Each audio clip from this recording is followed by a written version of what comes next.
The Ducks surely celebrated all the confetti on the field after their Rose Bowl victory, but they're hoping for more confetti Monday, January 12th in the national title game. You can feel the energy not only inside this place, but out here as well. This place, gigantic, by the way. The Ducks, they're hoping history repeats itself tonight. Let's see if I can score on a penalty kick. Ducks entered this game with supreme confidence. Ohio State shattered that, to be honest with you. As the saying goes, you can throw record books out the window when it comes to rivalry games. The Civil War, that's more than a rivalry. All bets are off. Consider the Cardinal curse crushed. After Stanford knocked Oregon out of the national title picture the last 2 years, the Ducks are still firmly in this year's playoff hunt. The first thing you notice about Ben's Eli Pite, he's kind of short for a lacrosse player. Yeah. I'm 5'4", but I'd like to say 5'5" or 5'6". I'm around 5'5", I'm pretty sure. But don't let his lack of height fool you. Pite is a bona fide goal scorer, as the senior has found the back of the net 34 times this year and has also dished out 28 assists. It's satisfying seeing that people underestimate me just because of my physical appearance rather than my ability. And so it's really good motivation, and it really inspires me. Pite has what Coach Joe Kerwin calls a high lacrosse IQ, a great knowledge of what's happening around him on the field at all times. He's a crafty player. He's a really smart player, understands the game, what the defense is trying to do. He's thinking one pass ahead.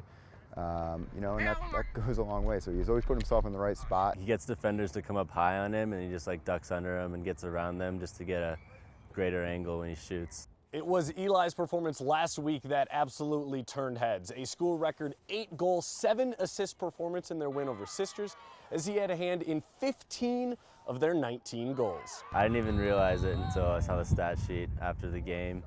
I was thinking maybe 4 goals, 4 assists, but I didn't know it was that ridiculous. By the second or third quarter, I realized I started scoring a lot of points and that it was an unusually good performance for me. But I mean, I'm really just thankful for having such a really balanced team with so many dangerous players on our team. Next up for Eli and the Lava Bears, a top 10 matchup with crosstown rival Summit on Tuesday, as Bend looks to continue their undefeated season. And even if they knock Eli to the ground, you can bet he's bouncing back up with his eyes squarely on the goal. The last time the Mountain View and Ridgeview boys tussled, the Cougars came away 18-point victors. They haven't lost since, while the Ravens have dropped 2 of their last 3. Another top 10 IMC matchup, this time much more competitive than round 1. Cougs up 3, heading to the 4th. They score the first 6 of the frame. Jordan Vance, the tough fadeaway. Home team goes up by 9. The Ravens respond right back. Tanner O'Neill gets it started, the bucket and the bump. That cuts the deficit to 6. They extended the run to 7-zip. This time, Austin Hampton down low, the hoop and the harm. They are within 2. Stayed that way with 3 minutes to play. Vance finds Austin Albin in the corner, banging on him. The 3-ball pushes the lead back to 5. Ridgeview answered back to get it to 3. Then Davis Holly rises up off the inbounds and sticks that jumper as Mountain View goes up 61-56.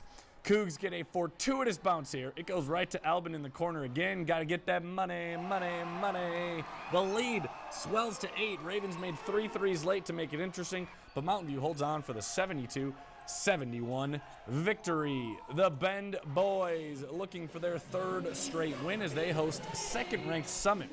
Lava Bears up by 8 late in the first half. The Storm go on a run. Jack Hurley to the rack. Flips that one up and in for the old-fashioned 3-point play, gets them within 1.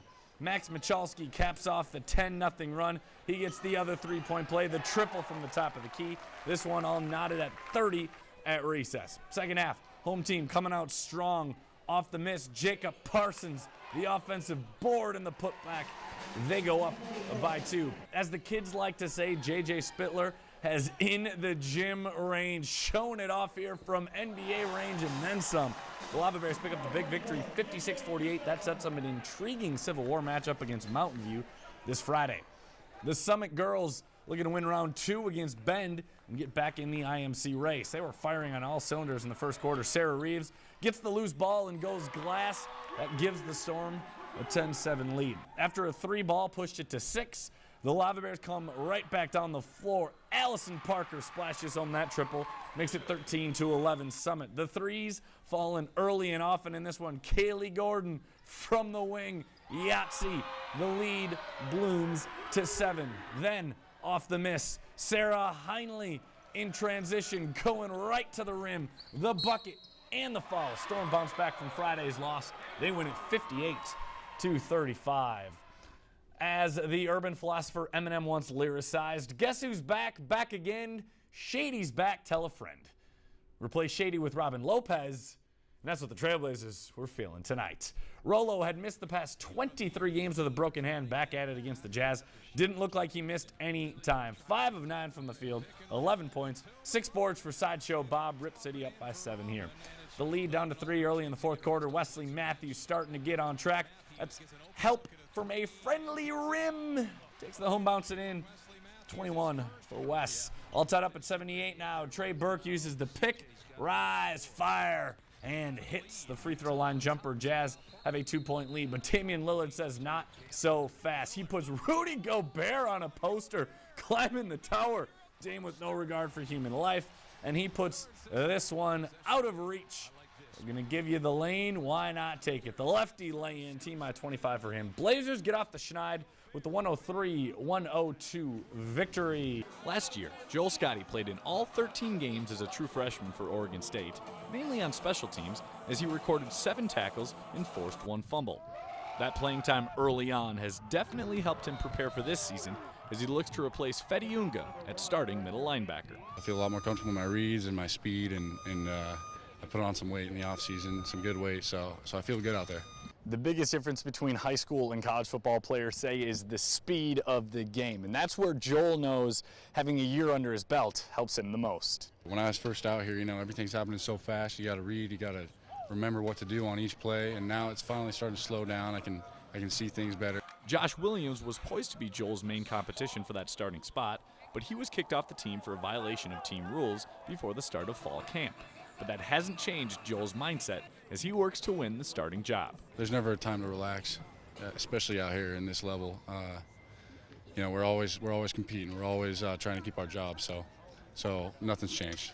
Joel said he was too light to play middle linebacker last year, so he put on 15 pounds in the offseason in an effort to get faster and stronger. And he's impressed not only his fellow linebackers, but head coach Mike Riley as well. He's athletic. He's a big kid that can run and all that, but I think mostly I like his diligence. I think he's got great intentions. He's a hard worker. He cares. He's matured and he knows what he has to do, and he knows the big shoes that he has to fill with Fetty being gone, so he stepped up to the plate. He's also really smart. He's really fast. He's got all the physical tools, but he's also got all the mental pieces that you need. He'll run through a brick wall if you tell him, so I know he'll do whatever it takes to get the job. With the first game only 17 days away on August 31st against Eastern Washington, Joel can't wait to run out of the tunnel as the starting man in the middle. I can see a couple days before that game a little butterflies, but those are good. So, I'm pretty confident going into the season right now.